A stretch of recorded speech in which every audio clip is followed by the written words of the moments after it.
یتیموں اور مسکینوں کے ساتھ بھی اچھا سلوک کرو۔ ایک صحابی حضور کی بارگاہ میں حاضر ہوا، عرض کرتا ہے یا رسول اللہ میرا دل بڑا سخت ہے، میرا دل بڑا سخت ہے۔ تو حضور نے اسے فرمایا کہ اگر تو دل کو نرم کرنا چاہتا ہے امسح رأس الیتیم واطعم المسکین، یتیم کے سر پہ ہاتھ پھیر، مسکین کو کھانا کھلا، تیرے دل کی سختی دور ہو جائے گی۔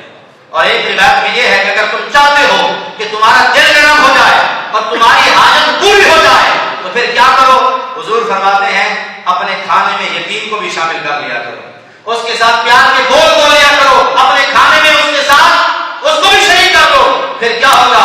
تمہارا دل بھی نرم ہو جائے گا، اللہ تمہاری حاجت کو بھی پورا کر دے گا۔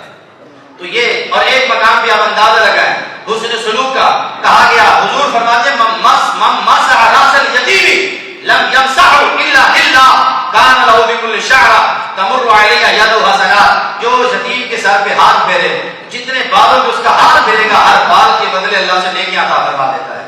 تو دیکھیں آپ اس کے سر پہ ہاتھ پھیرا جائے اللہ اتنا کرم فرماتا ہے